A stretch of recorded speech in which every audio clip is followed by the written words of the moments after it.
तो नमस्कार दोस्तों, स्वागत है आप सबका आपके अपने YouTube channel complete GK GS में। हम लोग आज के वीडियो में प्रागैतिहासिक काल के बारे में चर्चा करने वाले हैं। इसमें हम लोग बात करेंगे कि प्रागैतिहासिक काल होता क्या है, जो प्रागैतिहासिक काल है इसका अर्थ क्या होता है और प्रागैतिहासिक काल को कितने भागों में बांटा गया है और प्रागैतिहासिक काल का ऐतिहासिक पृष्ठभूमि क्या क्या रहा है। तो प्रागैतिहासिक काल की ऐतिहासिक पृष्ठभूमि पर फिर प्रागैतिहासिक काल होता क्या है, सबसे पहले हम लोग प्रागैतिहासिक काल की परिभाषा पे चर्चा करेंगे थोड़ी सी। उसके बाद फिर प्रागैतिहासिक काल के ऐतिहासिक पृष्ठभूमि पर बात करेंगे और फिर हम बात करेंगे कि प्रागैतिहासिक काल को आमतौर पे कितने भागों में बांटा जाता है। तो जितने भागों में बांटा जाता है फिर उन सभी भागों की चर्चा हम लोग स्टार्ट करेंगे। तो उसमें क्या होता है, प्रागैतिहासिक काल के अंतर्गत हम लोग बात करते हैं पाषाण काल के बारे में, ताम्र पाषाण काल पाषाण काल के बारे में। तो पाषाण काल को 3 भागों में बांटा जाता है, पूरा पाषाण काल, मध्य पाषाण काल और नव पाषाण काल। और उसमें भी पूरा पाषाण काल को पुनः 3 भागों में बांटा जाता है। तो उसके बाद जब हम लोग ये बंटवारा देख लेंगे तो फिर हम पूरा पाषाण काल उठाएंगे और वहां से चर्चा करना स्टार्ट कर देंगे। चलिए, तो थोड़ी सी चर्चा अगर हम लोग पाषाण काल के परिचय से स्टार्ट करेंगे तो ठीक रहेगा। थोड़ा सा चर्चा हम लोग प्रागैतिहासिक काल जो है, प्रागैतिहासिक काल का अर्थ क्या है, यहाँ से अगर हम थोड़ा सा चर्चा स्टार्ट करेंगे तो हम लोगों के लिए बेहतर होगा। इससे स्पष्ट होगा कि प्रागैतिहासिक काल क्या होता है, प्रागैतिहास किसके कहते हैं। तो प्रागैतिहासिक काल जो होता है ये पूरे विश्व, भारत का ही नहीं बल्कि पूरे विश्व का एक ऐसा ऐतिहासिक कालखंड रहा है जहां जिस कालखंड के लोग क्या करते थे, पढ़ना और लिखना नहीं जानते थे। पढ़ना पढ़ना और लिखना वो लोग क्या करते थे, पढ़ना लिखना नहीं जानते थे।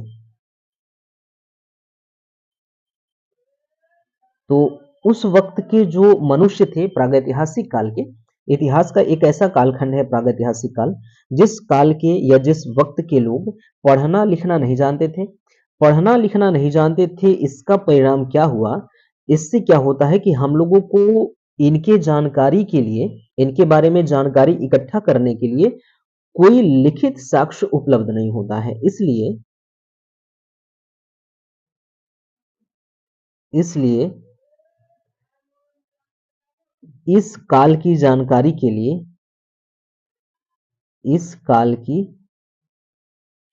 जानकारी के लिए जानकारी के लिए कोई लिखित साक्ष्य उपलब्ध नहीं है। कोई लिखित साक्ष्य क्या है, उपलब्ध नहीं है।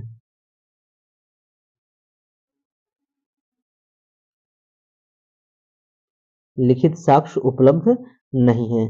तो आप याद रखेंगे, एक इतिहास का एक ऐसा कालखंड है प्रागैतिहासिक काल, जिस काल खंड के लोग, जिस काल के लोग, जिस वक्त के लोग क्या करते थे, पढ़ना लिखना क्या करते थे, वह नहीं जानते थे, पढ़ना लिखना नहीं जानते थे। जब पढ़े लिखे नहीं हैं तो वो लोग कुछ लिख कर छोड़ेंगे नहीं, जब कुछ लिख कर छोड़ेंगे नहीं तो हमें उनकी जानकारी के बारे में, मतलब उनके बारे में जानकारी प्राप्त करने के लिए कोई लिखित साक्ष्य कहाँ से प्राप्त होगा। तो इसलिए हमें इस काल के लिखित साक्ष्य प्राप्त नहीं होते हैं। हमें जो प्राप्त होते हैं सिर्फ और सिर्फ पुरातात्विक साक्ष्य प्राप्त होते हैं। क्या होते हैं, पुरातात्विक साक्ष्य। यहाँ से इनकी जानकारी के लिए हमें सिर्फ पुरातात्विक साक्ष्य उपलब्ध होते हैं। हम लोग इसका एक परिभाषा ड्रॉ करते हैं इसके आधार पे। जैसा कि हम लोगों ने ये जान लिया है कि ये एक ऐसा कालखंड रहा है प्रागैतिहासिक काल, जिस कालखंड के लोग पढ़ना लिखना नहीं जानते थे और पढ़ने लिखने नहीं जानने की वजह से इन लोगों ने कोई लिखित सामग्री वो लोग छोड़ के नहीं गए हैं। तो इसलिए उनकी जानकारी हमें हासिल करनी है। तो कैसे करनी है, उनके द्वारा प्रयोग किए गए औजारों से, उनके द्वारा प्रयोग किए गए वस्तुओं से, उनको उनके द्वारा जहाँ निवास किया गया है वहां से, और उनके जीवाश्मों से, जो जो जब उनकी मृत्यु हुई है तो उनका जो जीवाश्म है, जो उनकी हड्डियां हैं उनसे, उनके द्वारा किए गए चित्रकारियों से, इन सारी चीजों से हम लोग उनकी जानकारी इकट्ठा करते हैं, उनके बारे में जानकारी इकट्ठा करते हैं। लेकिन हमें लिखित साक्ष्य नहीं उपलब्ध है। क्यों? क्योंकि वो लोग लिखना पढ़ना नहीं जानते थे। तो कहाँ से वो लोग छोड़ के जाएंगे। अगर इसकी परिभाषा को हम लोग ड्रॉ करना चाहे तो हम लोग कैसे कर सकते हैं। तो परिभाषा हम लोग देख लेते हैं। हम लोग परिभाषा कैसे लिख सकते हैं कि प्रागैतिहासिक काल प्रागैतिहासिक काल इतिहास का एक ऐसा कालखंड है, एक ऐसा कालखंड है जिसकी जानकारी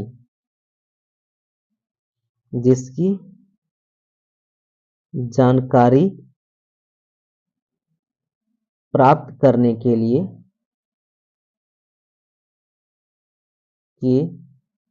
लिए हमको केवल पुरातात्विक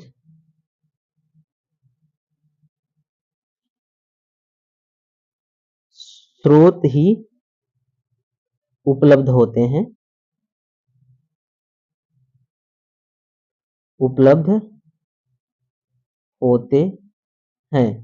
आगे एक पैराग्राफ और बढ़ा सकते हैं, इसमें ये शामिल कर सकते हैं कि यहां से हमें कोई लिखित प्रमाण नहीं मिलता है, तो इसको हम आगे बढ़ाते हैं। इस कालखंड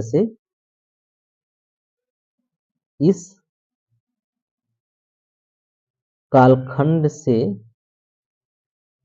कोई लिखित प्रमाण नहीं मिलता है। इसमें हम लोग क्योंकि जोड़ देते हैं, क्योंकि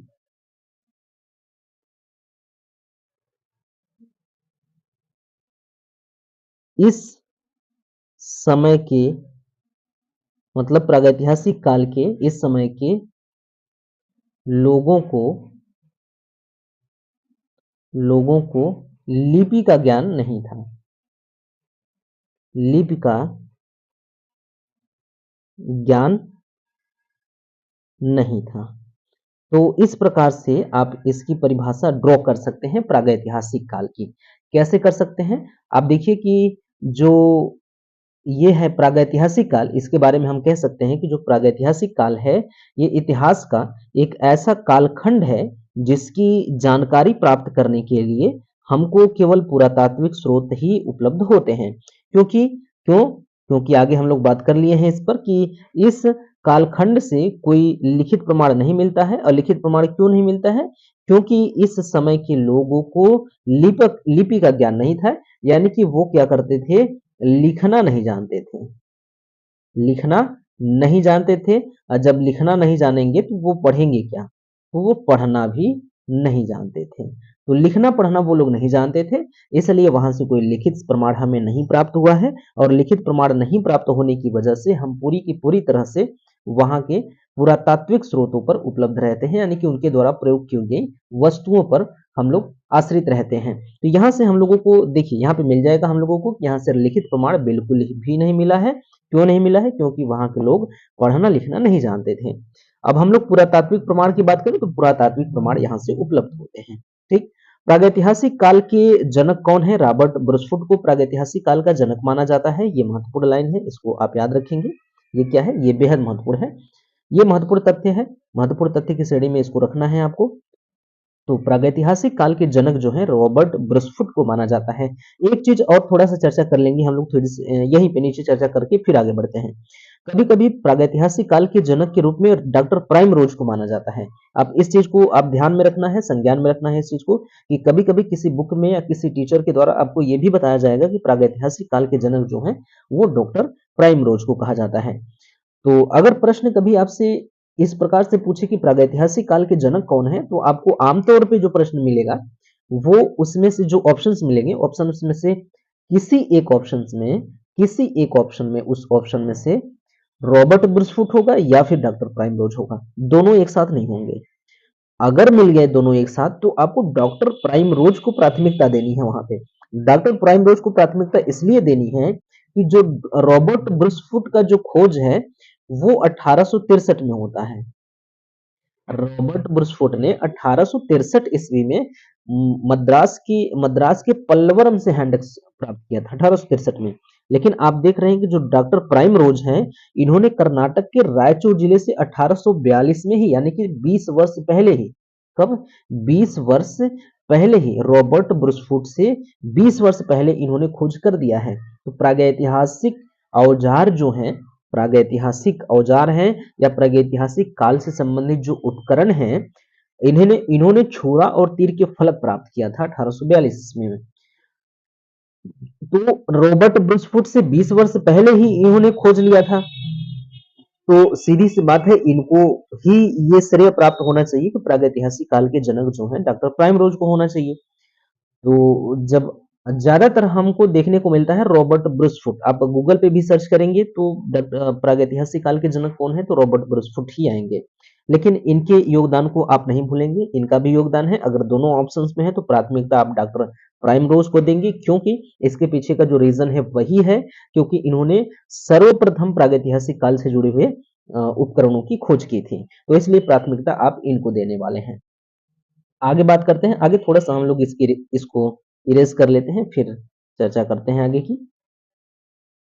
ये एक मिनट, ये या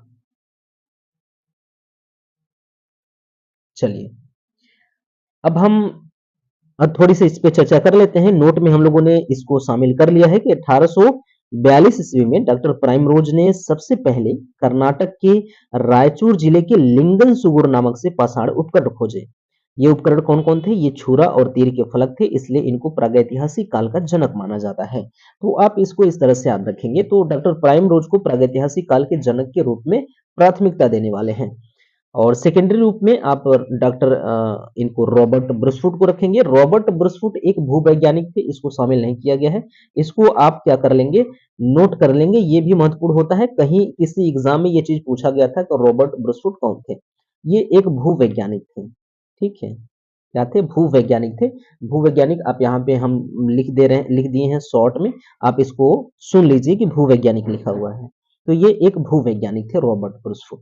इनके बारे में कहा जाता है कि 1863 ईस्वी में उन्होंने चेन्नई के निकट पल्लवरम से हस्त कुठार या फिर हैंडेक्स खोजा था। जो हस्त कुठार है वो इंग्लिश में उसको हैंडेक्स कहा जाता है, यानी कि हस्त कुठार यानी कि हाथ, हथौड़ा, एक टाइप से जो हस्त कुठार, हस्त मतलब हाथ और कुठार मतलब कुल्हाड़ी होता है। तो हाथ से पकड़ने वाला जो कुल्हाड़ी होता है, हैंडेक्स होता है, वो इन्होंने चेन्नई के निकट पल्लवरम नामक स्थान से प्राप्त किया था। कब? 1863 में। तो 1863 में इन्होंने पल्लवरम नामक स्थान से हस्त कुठार खोजा। तो ऐसा माना जाता है कि इसी खोज की वजह से इनको प्रागैतिहासिक काल का जनक कहा जाता है। तो जो इन्होंने ये उपकरण खोजा 1863 में, उसके ठीक 10 साल बाद 1873 में इन उपकरणों को 1873 में वियना में आयोजित अंतरराष्ट्रीय प्रदर्शनी में इन उपकरणों को पेश किया गया था। आगे बात करें तो इन्होंने उत्तर पाषाण कालीन उपकरणों को 78 भागों में विभाजित किया है। तो इसको भी आप याद रखेंगे, इन्होंने उत्तर पाषाण कालीन उपकरणों को 78 भागों में विभाजित किया गया है, 78 भागों में इसको विभाजित किया गया है। बात करें, इनकी मृत्यु हो गई 1912 में भारत में ही। 1912 में भारत के कोलकाता में ही इनकी मृत्यु हो गई। और इनकी जो समाधि है होली ट्रिनिटी चर्च अर्काड, जो कि तमिलनाडु में है, वहां पे बनाई गई है। तो अर्काड वही अर्काड है जो अर्काटा है। अर्काटा जब हम लोग फ्रांसीसी और अंग्रेजों के बीच का संघर्ष पढ़ेंगे तो फ्रांसीसियों ने अर्काटा का घेरा डाला था, जो कि तमिलनाडु में है। तो ये वही अर्काड है या फिर अर्काटा, वही दोनों दोनों एक ही नाम है उसी का, वही अर्काड है। तो वहां पे ये ये चर्च है, वहीं पे इनकी समाधि दफनाई गई है, उनकी समाधि बनाई गई है। याद रखना है, जो प्रागैतिहासिक काल के जनक है रॉबर्ट ब्रुसफुट, इनकी मृत्यु भारत में ही हुई है, कोलकाता में। और इनका जो वो समाधि बनाया गया है, वो समाधि बनाई गई होली ट्रिनिटी चर्च अर्काड, जो कि तमिलनाडु में है, वहां पे इनकी मृत्यु हुई है 1912 में। बाकी अगर इनके बुक की बात करें तो इनके बुक का नाम है pre historic and proto historic of India. तो प्री हिस्टोरिक इंडिया, इनके बुक का नाम ऐसे भी कभी कभी शॉर्ट में आता है, pre historic historic pre historic India. Pre historic India, ऐसे इनकी पुस्तक का नाम देखने को आपको मिलेगा कहीं कहीं। बाकी आप इसको याद रखेंगे, pre historic and proto historic of India इनके पुस्तक का नाम है। ये एक भूवैज्ञानिक थे, प्रागैतिहासिक काल का जनक माना जाता है। 1863 ईस्वी में इन्होंने चेन्नई के निकट पल्लवरम नामक स्थान से हैंडेक्स या हस्तकुठार की खोज की। हाँ, जो दक्षिण भारत में जो यहाँ पे पल्लवरम में इन्होंने जो खोज की है, इसको मद्रास संस्कृति कहा जाता है। यहाँ से तो हम एक प्रकार से ये चीज कंफर्म कर सकते हैं, ये चीज हम कह सकते हैं कि मद्रास संस्कृति की जो जन्मदाता, मद्रास संस्कृति की खोज करता जनक, यानी कि जनक, ये लोग जो जनक हैं, जनक का मतलब होता है उनको जन्म देने वाले, तो वो लोग जन्म देने वाले नहीं होते हैं। ये जनक का सेंस होता है कि उनको दुनिया के सामने लाने वाले व्यक्ति पहले जो है वो यही है, इसलिए इनको जनक मान लिया जाता है। ठीक है, तो ये जैसे कहा जाता है कि भारत की खोज किसने की, भारत की खोज ये वास्को डी गामा ने की, ऐसा कहा जाता है, कि भारत की खोज वास्को डी गामा ने की। तो उसका सेंस ये होता है कि उसके रास्ते को दुनिया के सामने लाना, भारत को दुनिया के सामने लाना कि भारत वहां पर है, ये इस चीज के इस ये चीज उसका मतलब होता है। तो यहाँ पे जनक कहने का मतलब वही होता है कि दुनिया के सामने उस चीज को रखना, ये चीज होता है। तो मद्रासियन संस्कृति कहा जाता है, जो दक्षिण भारत में पाषाणकालीन संस्कृति है, उस पाषाणकालीन संस्कृति को मद्रासियन संस्कृति कहा जाता है। तो आप ये याद रखेंगे कि उसका सर्वप्रथम खोज किन्होंने किया था, रॉबर्ट ब्रुसफुट ने किया था। तो इसलिए मद्रासियन संस्कृति या फिर एस्यूलियन संस्कृति या फिर हैंडेक संस्कृति के जो जनक है, उसके रूप में हम कंफर्म रॉबर्ट ब्रुसफुट को रख सकते हैं। लेकिन प्रागैतिहासिक काल के जनक के रूप में कंफर्म हम लोग रॉबर्ट ब्रुसफुट को फिक्स नहीं कर सकते, क्योंकि उससे पहले 1842 में, यानी 20 वर्ष पहले डॉक्टर प्राइमरोज ने प्रागैतिहासिक उपकरणों की खोज कर दी थी। तो इसलिए डॉक्टर प्राइमरोज को प्रागैतिहासिक काल के जनक के रूप में प्राथमिकता देने वाले हैं हम लोग। ठीक है, अब आगे बढ़ते हैं हम लोग। आगे क्या चीजें हैं, आगे हम लोगों ने ये सारी चीजें देख लिया है। अब हम लोग बात करते हैं किस प्रकार से विभाजन हमें देखने को मिलता है, ऐतिहासिक कालखंडों का विभाजन हमें किस प्रकार से देखने को मिलता है। अगर इसकी बात करें तो सबसे पहले हम लोग बात करेंगे 1776 ईस्वी की। 1776 ईस्वी में पी एफ सुहम, यानी कि Peter Friedrich Suhm, Peter Friedrich Suhm, SUHAM इनका सुहम नाम है। तो 1776 ईस्वी में सुहम ने डेनमार्क की कोपेनहेगन संग्रहालय की सामग्री के आधार पे मानव इतिहास को त्रिकाल, यानी 3 एज सिस्टम में विभाजित किया। तो 3 कालों में विभाजित किया, उन 3 कालों को एक साथ 3 एज सिस्टम कहा जाता है। तो इनका विभाजन इस प्रकार से है कि पाषाण काल, कांस्य काल और लौह काल, ये तीनों कालों के रूप में इन्होंने विभाजित किया भारतीय इतिहास को। तो मानव के इतिहास को 3 कालों में विभाजित किया। ये एक तरह से धातुओं पर आधारित विभाजन है। आप देख रहे हैं कि जब व्यक्ति पत्थरों के प्रयोग से परिचित था, पत्थरों के प्रयोग से सारी चीजें कर रहा था, तो उस समय पाषाण काल कहा जा रहा है। बीच में आके कांसे की खोज हो गई। कांसे की खोज होने के बाद जब लोग कांसे का प्रयोग करने लगे थे, तो कांस्य काल कह दिया। फिर उसके बाद लोहे की खोज हुई बाद में आगे चल के, तो लौह काल हो गया। तो 1773 में पी एफ सुहन, यानी कि पीटर फ्रेडरिक सुहन ने इस प्रकार के विभाजन किया था 1776 ईस्वी में। डेट को भी याद रखेंगे, नाम को भी याद रखेंगे, और ये भी याद रखेंगे कि इन्होंने जो विभाजन किया उसे क्या कहा जाता है, उसे कहा जाता है 3 एज सिस्टम या फिर त्रिकाल कहा जाता है। और चौथी बात आपको ये याद रखना है कि ये त्रिकाल सिस्टम में क्या क्या है, पाषाण काल है, कांस्य काल है और लौह काल है। आगे बात करते हैं, आगे चल के 1836 ईस्वी में 1836 ईस्वी में 3 एज सिस्टम को थॉमसन ने समर्थन प्रदान किया। तो थॉमसन को याद रखेंगे, आप किसी बुक में पढ़ेंगे तो थॉमसन को ही कह दिया जाता है कि थॉमसन ने 3 एज सिस्टम दिया था और इस प्रकार से विभाजन किया था। थॉमसन ने नहीं दिया था, उससे पहले पीटर फ्रेडरिक सुहम ने दे दिया था, लेकिन आगे चल के समर्थन प्राप्त हुआ एक बार थॉमसन का। तो थॉमसन का विभाजन नहीं है ये, तो ये आप याद रखेंगे। आगे बात करें तो आगे बात करते हैं, पाषाण काल को सर्वप्रथम 2 भागों में विभाजित किया किसने, जॉन लुबाक ने, जो कि इस प्रकार है। तो ये भी याद रखेंगे, पाषाण काल को सर्वप्रथम 2 भागों में विभाजित किया है जॉन लुबाक ने, पूरा पाषाण काल और नव पाषाण काल। इन्होंने पूरा पाषाण काल और नव पाषाण काल के रूप में इसको विभाजित किया, मध्य पाषाण काल इन्होंने नहीं दिया।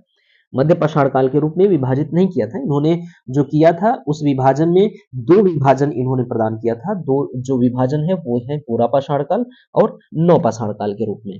तो इस प्रकार से इनका विभाजन था। तो जॉन लुबाक को आप याद रखेंगे, ठीक है। आगे बात करते हैं और इस प्रकार से आगे चल के पाषाण काल को तीन भागों में बांट दिया गया। अब चूंकि पूरा पाषाण काल और नव पाषाण काल में बांटा गया, तो ये एक लंबा टाइम पीरियड था और बीच में कुछ परिवर्तनों का देखा गया, कुछ परिवर्तन देखे गए कि जो पूरा पाषाण काल है और नव पाषाण काल के बीच में जो अंतर है तो ठीक है, लेकिन बीच में भी कुछ लंबा अंतर देखने को मिल रहा है। तो उस लंबा अंतर को देखने के क्रम में, उसको देखने के बाद ये सारी चीजें तय की गई कि चलो पाषाण काल को तीन भागों में बांट दिया जाता है। पूरा पाषाण काल, मध्य पाषाण काल और नव पाषाण काल के रूप में पाषाण काल को बांटा गया। अब हम लोग पूरा पाषाण काल की बात करें तो देखा गया कि पूरा पाषाण काल भी बहुत लंबा टाइम पीरियड है। स्टार्टिंग से लेके कभी कभी आप लोग देखेंगे कि 5 लाख साल पहले बताया जा रहा है, कभी कभी 5 लाख नहीं, स्टार्टिंग से लेके 10,000 वर्ष पहले, मतलब इतना लंबा टाइम पीरियड। अब बाकी 10,000 के बाद से अब तक का समय है, ठीक है। तो इतना लंबा पीरियड इसके सामने इसमें समाहित हुआ है। तो इसलिए एक व्यक्ति थे लोटरेट, लोटरेट ने सोचा कि इसको तीन भागों में विभाजित कर देते हैं और बड़े बड़े परिवर्तन जहां पे इनको दिखे हैं उन परिवर्तन पे वहां पे उन्होंने रेखा खींच दिया है और विभाजित कर दिया है इस प्रकार से पूरा पाषाण काल को। तो इन्होंने ऐसा कब किया? 1870 ईस्वी में। 1870 ईस्वी में एडवर्ड लॉटरेट, 1870 ईस्वी में एडवर्ड लॉटरेट ने पूरा पाषाण काल को तीन भागों में बांट दिया। निम्न पूरा पाषाण काल, मध्य पूरा पाषाण काल और उच्च पूरा पाषाण काल के रूप में इसको विभाजित किया। तो इस प्रकार से आप विभाजन को आप देखेंगे कि किस किस तरह से, हालांकि एग्जाम में बहुत ही मुश्किल से ऐसे प्रश्न आपको देखने को मिलेंगे, शायद ना भी मिले, लेकिन जानकारी आप इनके बारे में रखेंगे तो सही रहेगा। कभी मिल सकता है, हो सकता है मिल जाए, और ना भी मिले तो चीजें भूमिका के रूप में आपके पास तैयार बनी रहेंगी। कोई भी चीज ऐसा नहीं है जो कि गैर महत्वपूर्ण है, ठीक। आगे बढ़ते हैं। अब आगे हम लोग बात करेंगे प्रागैतिहासिक काल का जो विभाजन हम लोगों ने देख लिया कि विभाजन किस प्रकार से हुआ। तो अब हम लोग देखते हैं कि नॉर्मली विभाजन जब हम लोग पढ़ना स्टार्ट करेंगे तो यही से होता है। आप देखेंगे किसी बुक में और किसी भी बुक में या कहीं भी देखेंगे आप तो इस तरह का विभाजन देखने को मिलेगा।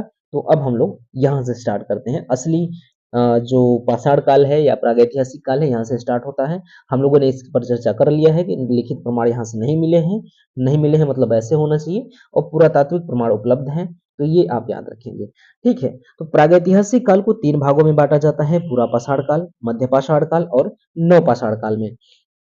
अब हम लोग इसकी डेट की बात करते हैं। तो डेट आप अलग अलग बुक में जो भी टीचर पढ़ाएंगे, जो टीचर भी अगर पढ़ाना स्टार्ट करते हैं प्राचीन इतिहास और यहाँ पे आते हैं, तो यहाँ पे आने के बाद ये चीज वो जरूर कहते हैं कि अलग अलग पुस्तकों में अलग अलग डेट आपको देखने को मिल जाएगा। इसलिए मैं भी ये चीज कह के ही पढ़ाऊंगा कि अलग अलग पुस्तकों में अलग अलग डेट आपको देखने को मिल जाएगा। तो पूरा पाषाण काल जो है उसका डेट जो आमतौर पे माना जाता है वो प्रारंभ से लेकर के 10,000 ईसा पूर्व तक, यानी कि 10,000 वर्ष तक का जो टाइम पीरियड है वो पूरा पाषाण काल के अंतर्गत आता है। मध्य पाषाण काल की बात कर ले तो वहीं से स्टार्ट होगा, 10,000 साल से 8,000 साल तक चलता है। अब नौ पाषाण काल की बात करें तो 8,000 से 6,000 वर्ष तक चलता है, 6,000 वर्ष पहले तक का टाइम पीरियड है। अब ये जो पूरा पाषाण काल है आप देख रहे हैं कि प्रारंभ से लेकर 10,000 साल पहले तक, यानी कि बहुत लंबा टाइम पीरियड इसके अंतर्गत समाया हुआ है। तो इसलिए इसको तीन भागों में बांट दिया गया है।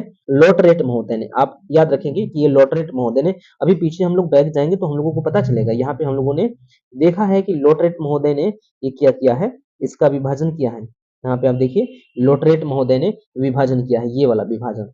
तो अगर कभी आपसे प्रश्न पूछे कि पूरा पाषाण काल को तीन भागों में किसने विभाजित किया है, तो 1870 में एडवर्ड लॉटरेट महोदय ने किया है, ये आप याद रखेंगे। तो इस पे हम लोग बात कर रहे थे कि पूरा पाषाण काल को पुनः तीन भागों में बांटा गया है, निम्न पूरा पाषाण काल, मध्य पूरा पाषाण काल और फिर उच्च पूरा पाषाण काल के रूप में विभाजित किया गया है। निम्न पूरा पाषाण काल का टाइम पीरियड कितना है? प्रारंभ से लेकर के 50,000 वर्ष पहले तक, प्रारंभ से लेकर के 50,000 वर्ष पहले तक निम्न पूरा पाषाण काल का टाइम पीरियड है। और वहीं से 50,000 से स्टार्ट होगा, 40,000 तक चलेगा मध्य पूरा पाषाण काल, और 40,000 से स्टार्ट होकर के 10,000 पहले तक चलेगा क्या? उच्च पूरा पाषाण काल। फिर 10,000 के बाद यहाँ से आप देखेंगे 10,000 तक चलता है, प्रारंभ से लेकर यहाँ से स्टार्ट करेंगे तो 10,000 तक चलेगा, तो यहाँ पे आप देखेंगे 10,000 तक पूरा पाषाण काल जो है वो समाप्त हो जाएगा। अब यही 10,000 का से स्टार्ट होगा क्या, मध्य पाषाण काल। इसी के बाद उच्च पूरा पाषाण काल के बाद उच्च पूरा पाषाण काल, उच्च पूरा पाषाण काल के बाद ही स्टार्ट हो जाएगा क्या, मध्य पाषाण काल। मध्य पाषाण काल, तो उच्च पूरा पाषाण काल के बाद मध्य पाषाण काल स्टार्ट हो जाएगा। तो उच्च पूरा पाषाण काल की समाप्ति 10,000 ईसा 10,000 वर्ष पहले हो रही है, तो जो मध्य पाषाण काल है इसका प्रारंभ हो जाएगा 10,000 वर्ष से। तो यहाँ पे आप देखेंगे कि 10,000 वर्ष पहले से 8,000 तक मध्य पाषाण काल होता है और 8,000 से 6,000 तक नौ पाषाण काल होता है। तो इस प्रकार से टाइम पीरियड रहा है पाषाण काल के अंतर्गत, इन सभी मतलब प्रागैतिहासिक काल के अंतर्गत इस सभी विभाजनों का कालक्रम इस प्रकार से रहा है। ठीक है, अब आगे हम लोग बात कर लेते हैं, थोड़ी सी चर्चा इस पे कर लेते हैं, महत्वपूर्ण है, कभी आपसे प्रश्न देखने को मिल जाए तो ताकि स्किप ना करें आप और हतोत्साहित ना हो इस प्रकार के प्रश्न देखकर, तो इसलिए यहाँ पे इसको रख दिया गया है। हम लोग उपकरणों का क्रमिक चरण देखेंगे, जैसे कि सबसे पहले किस प्रकार के तकनीकी का प्रयोग करके उपकरण बनाया जाता था, उससे थोड़ा सा आगे चल के किस प्रकार के तकनीकी का प्रयोग करके उपकरण बनाया जाने लगा, उससे आगे चल के किस प्रकार के तकनीकी का प्रयोग करके उपकरण बनाया जाने लगा। अगर आपसे क्रम भी पूछे तो आपको इस प्रकार से सजा देना है कि पहले ओल्डोवान, फिर एबीवेली, फिर एस्यूलियन, ऐसे लुआल वाई और माइकोक्यूइन मोस्टारी, इस प्रकार से आप क्रमशः याद कर लेंगे। ये क्रम से है, जैसे लिखा गया है वो क्रम से भी है। सबसे पहले ओल्डोवान, फिर एबीवेली, इस प्रकार से औजारों के बनाने की तकनीकी का विकास किया गया। ये सभी क्या है, ओल्डोवान क्या है, ओल्डोवान एक प्रकार की तकनीकी है, वो तकनीकी का प्रयोग करके उस समय के व्यक्ति, प्रारंभिक काल के मनुष्य, आदिम मानव हम कह लें जिसको कहते हैं, वो लोग इन इन तकनीकी का प्रयोग करके औजार बनाते थे। तो जो ओल्डोवान है, हम लोग सबसे पहले नंबर पे जो ओल्डोवान रखे हैं, तो इसका मतलब ये है कि सबसे पहले ओल्डोवान का प्रयोग करके मनुष्य औजार बना रहा था, ओल्डोवान तकनीकी का प्रयोग करके। तो ओल्डोवान तकनीकी की बात करें तो इसको इसको क्या कहा जाता है, मोड वन भी कहा जाता है, इसको याद रखेंगे। ये क्या है, महत्वपूर्ण है, जो ओल्डोवान तकनीकी है इसको मोड वन भी कहा जाता है। होमो हैबिलस मानव इसी तकनीकी से औजार बनाते थे, बेहद महत्वपूर्ण है। होमो हैबिलस मानव क्या करते थे, इसी तकनीकी का प्रयोग करके हथियार तैयार करते थे। होमो हैबिलस आप याद रखेंगे जब मानव का इतिहास पढ़ेंगे, मानव का क्रमिक इतिहास या जियोलॉजिकल नहीं, जियोलॉजिकल टाइम पीरियड में नहीं आएगा ये, जब इतिहास में आप पढ़ते हैं मानव का क्रमिक विकास पढ़ते हैं कैसे हुआ है, तो मानव के विकास में आप देखेंगे कि ये होमो हैबिलस आपको मिलेगा, होमो इरेक्टस मिलेगा, जावा मानव मिलेंगे, पीकिंग मानव मिलेंगे, ढेर सारे आपको नियंडरथल मानव मिलेंगे मिलेंगे तो इन सभी का जो आप इतिहास पढ़ेंगे तो वहां पे आपको होमो हैबिलस मिलेगा। यही होमो हैबिलस जो है वो ओल्डोवान तकनीकी का प्रयोग करके औजार तैयार करते थे। तो ओल्डोवान तकनीकी को आप याद रखेंगे, ओल्डोवान पत्थर के औजार बनाने की एक तकनीकी है, जिस तकनीकी को मोड वन भी कहा जाता है, और इसी तकनीकी का प्रयोग करके होमो हैबिलस अपने औजार बनाते थे। ठीक, एबी वैली की बात करें तो एबी वैली यूरोप में इस तकनीकी के औजार बनाए जाते थे। तो यूरोप के जो आदि मानव थे वो इस तकनीकी का प्रयोग करके औजार बनाते थे। इस तकनीकी से जो औजार बनते थे वो बेडोल बनते थे और भारी भरकम औजार बनते थे। तो इस तकनीकी का प्रयोग करके जो औजार बनाया जाता था वो भारी भरकम और बेडोल हुआ करता था, मतलब सुडोल नहीं होता था, उबड़ खाबड़ होता था। ठीक है, बढ़िया मतलब चिकना उकना नहीं होता था, ज्यादा पॉलिशदार नहीं होता था, बेडोल होता था। ठीक, अब एस्यूलियन की बात करें तो इस तकनीकी से होमो इरेक्टस औजार बनाते थे, इसको भी आप याद रखेंगे। इस तकनीकी से होमो इरेक्टस एस्यूलियन तकनीकी से अपने औजार बनाते थे। अब इसको एस्यूलियन तकनीकी इसलिए नाम दिया गया कि फ्रांस में एक जगह है एस्यूलियन, तो इस तकनीकी से बने हुए औजार सबसे पहले उसी स्थान से मिले हैं। इस तकनीकी से बने हुए औजार जो है सबसे पहले उसी स्थल से मिले हैं, कहां से, एस्यूलियन से, जो कि फ्रांस में है, इसीलिए इसे एस्यूलियन तकनीकी कह दिया गया है। तो एस्यूलियन जो है, एस्यूलियन तकनीकी का प्रयोग करके जो औजार बनाते थे वो होमो इरेक्टस लोग बनाते थे। होमो इरेक्टस प्रकार के जो मानव, जो आदिम मानव थे, वो एस्यूलियन तकनीकी का प्रयोग करके औजार बनाते थे। और एस्यूलियन को मोड टू भी कहा जाता है, मोड टू कहा जाता है। भारत में इसके औजार पल्वरम और अतिरम पक्कम से मिले हैं। तो इस तकनीकी से बनाए गए औजार भारत के पल्वरम और अतिरम पक्कम से मिलते हैं। ऐसे औजार सर्वप्रथम कहां से मिले हैं, एस्यूलियन से मिले हैं, जो कि फ्रांस में है। ठीक, इसलिए इसको एस्यूलियन कहा जाता है। अगला जो तकनीकी है वो क्लेक्टोनियम है, क्लेक्टोनियम को भी याद रखिए। अब अगला जो उसके बाद तकनीकी है लोल वाई, लोल लोल वाई। इस तकनीकी से बनाए गए औजार सर्वप्रथम पेरिस के लोल वाई से मिले हैं, इसलिए इसको लोल वाई कहा जाता है। तो पेरिस से इस प्रकार के, पेरिस कहाँ, फ्रांस की राजधानी पेरिस है, तो पेरिस के लोल वाई से इस प्रकार के सबसे पहले औजार मिले हैं। इस प्रकार के औजार पाकिस्तान के सोहन नदी घाटी से प्राप्त होते हैं, इसको याद रखेंगे। उसके बाद माइक्रोक्यूइन है, माइक्रोक्यूइन के बाद मोस्तारी है, सॉरी, जो मोस्तारी है, मोस्तारी नामक तकनीकी जो है औजार बनाने की, उस तकनीकी का प्रयोग नियंडरथल मानव करता था। तो नियंडरथल थल जो मानव है इस तकनीकी के औजार का, इस तकनीकी का प्रयोग करके औजार तैयार करता था, ये आप याद रखेंगे। ये जो है ये क्या है, एक उपकरणों का क्रमिक चरण रहा है, क्रमिक विकास रहा है। इस प्रकार से मनुष्य पहले लोवान, फिर एबीवेली, फिर एस्यूलियन, फिर क्लेक्टोनियन, फिर लेवोलवाई, फिर माइक्रोक्यूइन, फिर मुस्तारी। इस प्रकार से तकनीकी जो औजार बनाने की तकनीकी है, इस प्रकार से क्रमिक रूप से नीचे आता चला, मतलब ऊपर आता चलेगा। हम लोगों ने पहले नंबर पे, अब सबसे पहले ओल्डोवान था, तो इसी क्रम में हम लोगों ने रखा भी है, क्रम भी यही है। आप इसको क्रम से भी याद रखेंगे और इन सभी तकनीकियों को भी याद रखेंगे, याद तो करना पड़ेगा। एक प्रश्न है हम लोगों का कि जो माइक्रोवीयर विश्लेषण विधि है ये क्या होता है। माइक्रोवीयर विश्लेषण विधि, आप इसको कहीं से भी सर्च करके आप देख लीजिएगा, माइक्रोवीयर विश्लेषण विधि क्या होता है। प्राचीन इतिहास के संदर्भ में जो माइक्रोवीयर विश्लेषण विधि है वो बहुत ही महत्वपूर्ण होता है, विशेषकर पाषाण काल के संदर्भ में। पाषाण काल के संदर्भ में तो बहुत ही महत्वपूर्ण होता है माइक्रोवीयर विश्लेषण विधि। और पाषाण काल के अंतर्गत और अंदर जाएं तो जो औजार हैं उसका अध्ययन करने में इस माइक्रोवीयर विश्लेषण विधि का बहुत ही ज्यादा महत्व है। तो आप ये पता लगाइएगा कि माइक्रोवीयर विश्लेषण विधि क्या होता है।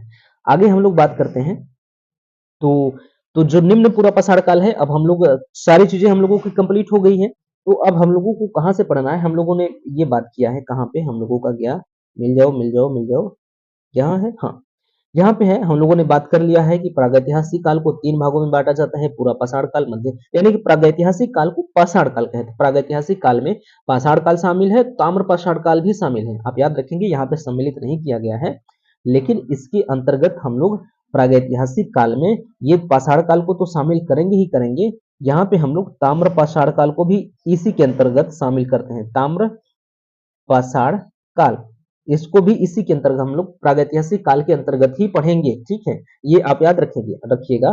तो अगर आपको इस प्रकार से लिखना है कि प्रागैतिहासिक काल के अंतर्गत क्या शामिल होता है, तो आप ऐसे लिख सकते हैं इसको, क्योंकि यहाँ पे मिस हो गया है, यहाँ पे नहीं लिखा गया है, तो आप इस तरह से लिख सकते हैं प्रागैतिहासिक काल। प्रागैतिहासिक काल में दो चीजें आप शामिल कर सकते हैं, एक तो पाषाण काल, पाषाण काल, और दूसरा ताम्र पाषाण काल को आप शामिल कर सकते हैं, ताम्र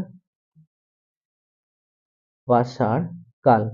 तो जब इसको शामिल कर लेंगे तो फिर यहां से हम लोग स्टार्ट कर देंगे, तो यहां से बढ़ेंगे तो फिर पाषाण काल को 3 भागों में बांटा जाएगा, ठीक, 3 भागों में बांटा जाएगा।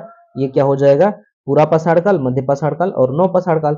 फिर इसको पुनः 3 भागों में बांट दिया जाएगा, निम्न पूरा पाषाण काल, मध्य पूरा पाषाण काल और फिर उच्च पूरा पाषाण काल। तो इस प्रकार से हम लोग विभाजन देखते हैं, तो हम लोग छोड़ेंगे नहीं ताम्र पाषाण काल, ऐसा नहीं है कि हम लोग मिस कर देंगे, पढ़ेंगे। तो पूरा पाषाण काल, मध्य पाषाण काल, नव पाषाण काल में हम लोग सबसे पहले पूरा पाषाण काल पढ़ना स्टार्ट करेंगे। जब हम लोग पूरा पाषाण काल पढ़ना स्टार्ट करेंगे तो हम पाएंगे ये 3 भागों में बटा हुआ है, इस प्रकार से। तो जब 3 भागों में बटा हुआ है तो प्रत्येक भागों के बारे में अध्ययन करना पड़ेगा हमें। जब प्रत्येक भागों के बारे में अध्ययन करना पड़ेगा तो सबसे पहले हम इसको उठाएंगे। जब हम इसको उठाएंगे तो हम इस पेज पर आ जाएंगे। जब हम इस पेज पर आ जाएंगे तो हम पढ़ेंगे कि निम्न पूरा पाषाण काल पढ़ना स्टार्ट कर देंगे, और निम्न पूरा पाषाण काल को उपकरणों के आधार पे 2 भागों में विभाजित किया जाता है। निम्न पूरा पाषाण काल को उपकरणों के आधार पर 2 भागों में विभाजित किया जाता है, चॉपर चॉपिंग या पेबुल संस्कृति। जो चॉपर चॉपिंग है, जो पेबुल संस्कृति है, जो सोहन संस्कृति, इसी को सोहन संस्कृति, इसी को चॉपर चॉपिंग, इसी को पेबुल संस्कृति कहा जाता है, ठीक है। तो ये जो संस्कृति है इस रूप में बांटा जाता है, और एस्यूलियन संस्कृति के रूप में बांटा जाता है। एस्यूलियन संस्कृति का प्रमाण सबसे पहले मद्रास में मिला है, इसलिए मद्रास संस्कृति भी कहा जाता है। और जो उपकरण मिले हैं सबसे पहले इस संस्कृति के, वो मिले हैं हस्तकुठार, हैंडेक्स। तो इसको हैंडेक्स कुठार हस्त कुठार संस्कृति या हैंडेक्स कल्चर संस्कृति भी कहा जाता है। तो इस प्रकार से आपको विभाजन देखने को मिल जाएंगे, ठीक है। तो यहाँ तक चीजें हम लोग क्या करते हैं, यहाँ पे समाप्त होता है। हम लोग अगली वीडियो से चौपर शॉपिंग से स्टार्ट करेंगे, फिर चौपर शॉपिंग, फिर एस्यूलियन संस्कृति, फिर निम्न, ये सभी निम्न पूरा पाषाण काल के अंतर्गत ही होगा। ये सारी चीजें निम्न पूरा पाषाण काल के अंतर्गत ही होगा। निम्न पूरा पाषाण काल को उपकरणों के आधार पर दो भागों में बांटा गया है, चौपर शॉपिंग और एस्यूलियन संस्कृति के रूप में। तो सबसे पहले चौपर शॉपिंग चौपर शॉपिंग संस्कृति के बारे में पढ़ेंगे, फिर एस्यूलियन संस्कृति। चौपर शॉपिंग का खोज किसने किया, एस्यूलियन को खोज किसने किया, इन सभी पे चर्चा करेंगे। चौपर शॉपिंग में कौन कौन से स्थल हैं, एस्यूलियन में कौन कौन से स्थल हैं, चौपर शॉपिंग में क्या विशेषता है, एस्यूलियन में क्या विशेषता है, ये सारी चीजें हम लोग चर्चा करना स्टार्ट करेंगे अगले वीडियो में। तो मिलते हैं अगले वीडियो में, तब तक के लिए धन्यवाद। Thank you very much.